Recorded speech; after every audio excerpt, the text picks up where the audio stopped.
hold it at the line.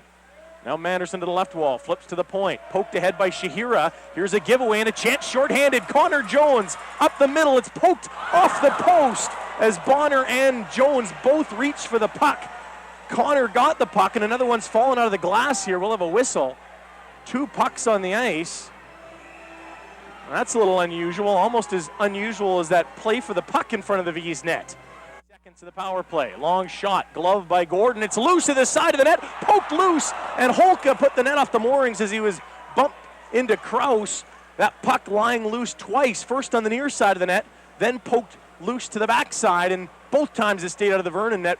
Good chances at each end here with this V's power play. I'll tell you, Gordon looked shaky on that play, and the V's were very unfortunate not to score on that rebound. 46 seconds left in the V's power play, and they're going to bring the face-off outside because I guess it was Holka that took the net off the moorings. He was bumped into, I think, by Kraus on the play. It was Kraus or Thompson back there, and that 2 of them went into the net.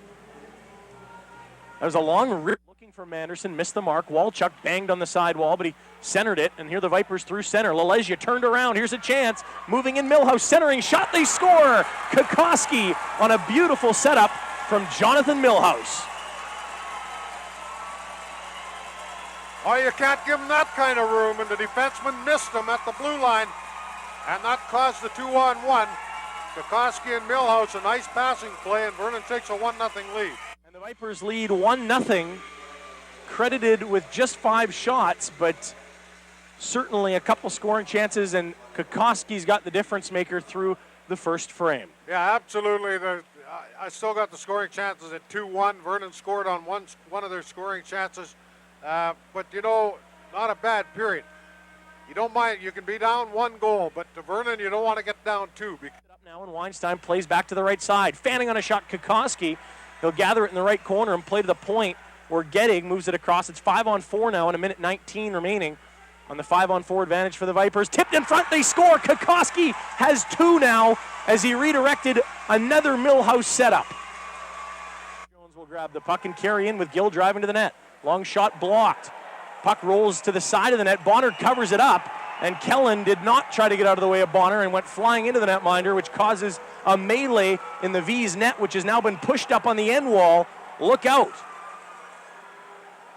Wow, that puck should have been blown down a little bit earlier, and they wouldn't have had this after the whistle stuff there, but pretty good second period now as both teams are picking it up a little bit.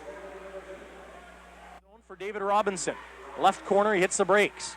He'll play to the left point for Thompson. Right side, Nicolat. He'll move to the right wall. Collins with it there, watched by Manderson. He plays it back down the wall for Nicolat.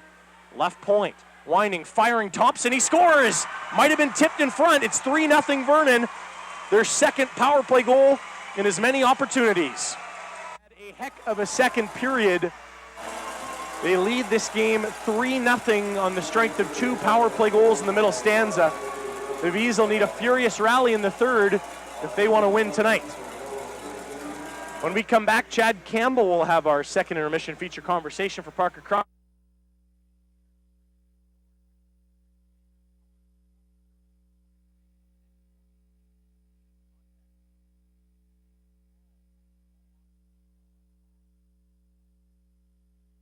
The puck down the ice, and here comes Collins, 2-on-2. Collins toe drag, backhand shot, he scores! What a goal from Mike Collins. Whoa!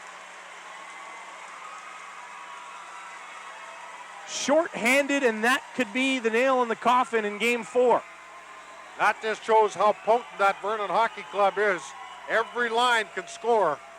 And he'll go to Millhouse. That pass tipped by Paltridge up and into the Vernon section. And you can hear them. They like the free souvenir. Give them credit. They travel well. And you'll be hard-pressed to find a club in Canada with the kind of success the Vipers have had in recent years. Yeah, or a club in Canada that gets the fan support that they do, and especially on the road. They got a big contingent. I've seen 2 fan buses out there.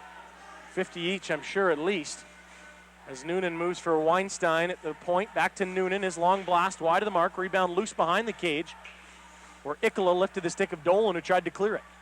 Back at the point, Weinstein fires, save, Bonner, it's loose in front, they score. Right in the crease was Ikola, and he knocked that in out of midair. 5-0 Vipers. A little salt in the wounds with 22.2 seconds left in the game.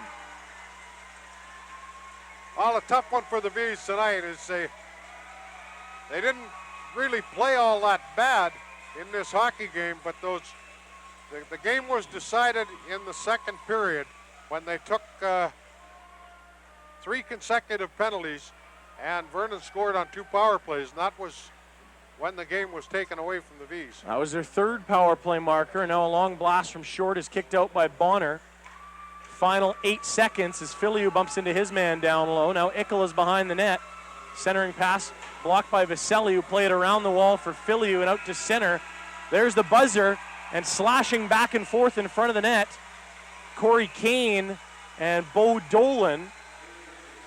The linesman immediately right between those two, as the Vipers will head back to the north end of the Okanagan with a 3-1 series lead and a chance to finish the V's season and in turn advance to the BCHL final with a win on Friday night.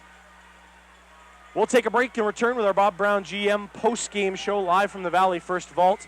5-0 as the V's get spanked by the Vipers here in Penticton in Game 4. The Bob Brown GM post-game show next on Easy Rock.